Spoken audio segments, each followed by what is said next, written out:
A day out on the beach in the pristine Lakshadweep Islands. Prime Minister Modi on a rare few hours of relaxation, a snorkeling expedition, some quiet reflection on the sand. Well, this is what these pictures show. Talking about the beauty and warmth of the people in his own way, connecting directly with Indians and telling them about incredible part of India.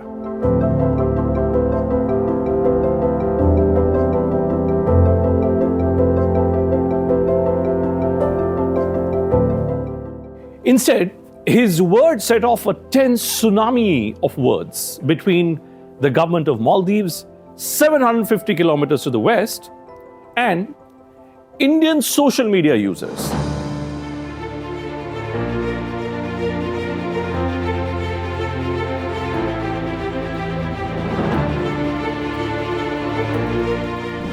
The trigger was an online battle of tweets and social media posts, with ministers of the newly elected Maldivian government making offensive remarks about Modi and Indians in general. Indian social media reacted immediately and sharply. It quickly escalated into suspensions of the Maldivian ministers and summoning of the envoy by New Delhi. The dust on this will settle quickly, as it does on any online battle.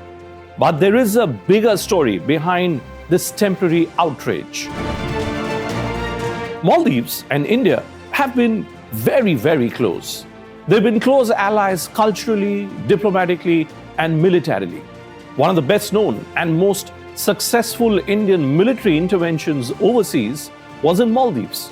This was when the Rajiv Gandhi government sent Indian forces to the island state to actually stop a coup. This spirit of cooperation has continued in favor of India, obviously to the disadvantage, extreme dislike of China. But China has now pushed ahead with major infrastructure, including an upgrade of the Malé airport.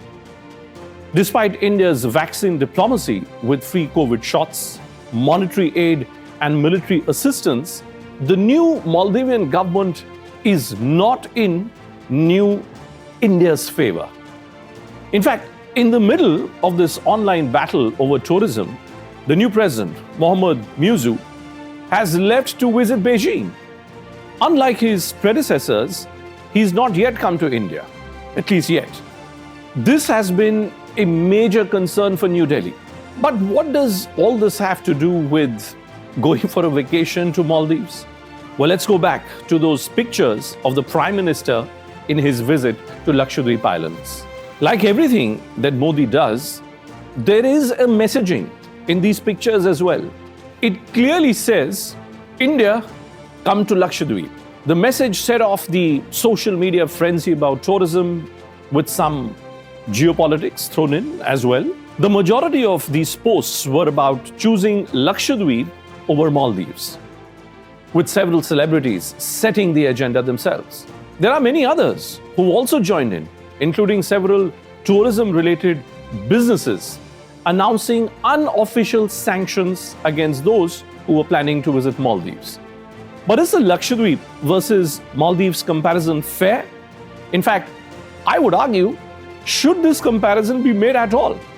Just look at these numbers for a moment. Just for the sake of comparison, Lakshadweep comprises 36 small islands scattered across 78,000 square kilometers. But its total land area is just about 32 square kilometers. The Maldives is collectively much larger, with 1,190 islands totaling 298 square kilometers in landmass.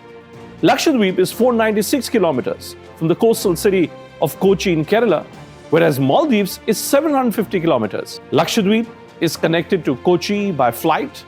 Maldives is connected from most metros directly from India, and it is less than just about 3 hours away.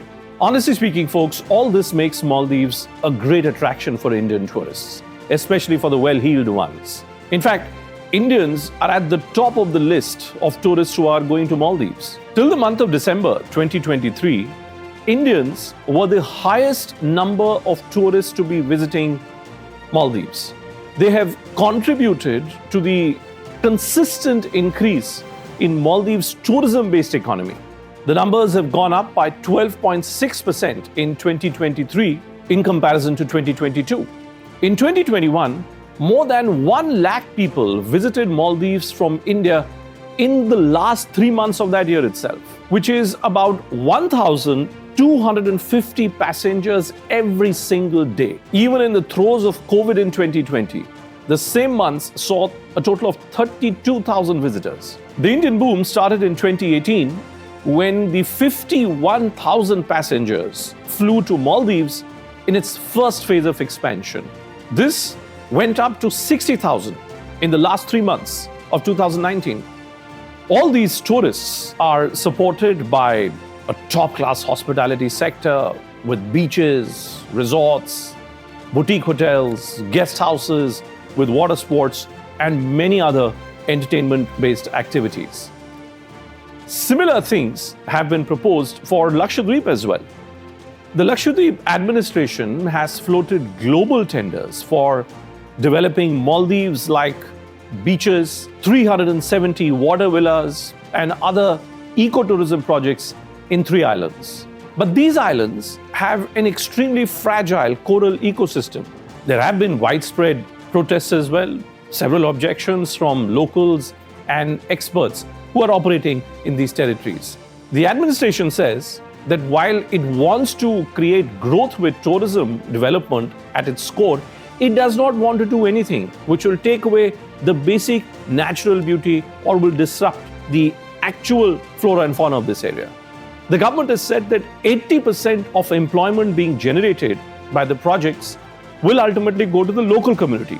So it's a classic local economy versus nature kind of a debate which is playing itself out in Lakshadweep. So how can Indian beach and island destinations turn into global and domestic tourist hotspots? There is far more, honestly folks, to India's beaches than just going every year to go on New Year's. India has 12 blue flag beaches from the east to the west and even to the south.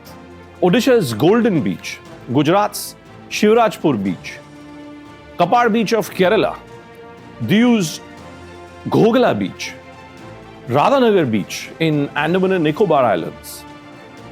Karnataka has its own Kasaragod and Padubiri beaches, the Rushikonda Beach of Andhra Pradesh, Kerala's Kovalam Beach, Eden Beach in Puducherry, then Lakshadweep's Minikoi, Thundi, and the Kadbat Beach.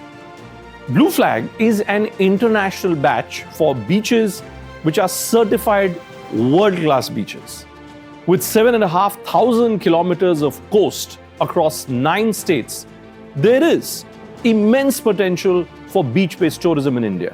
But getting these tourists needs more than nature's abundance. It needs an equilibrium of efficient touristy infrastructure, ecological concerns, and of course, great marketing. The Prime Minister's visit to Lakshadweep could well turn out to be the right trigger to catalyze these factors. But in the end, Lakshadweep is Lakshadweep. It should not be marketed as a rival for Maldives. Instead, it needs to have an identity of its very own.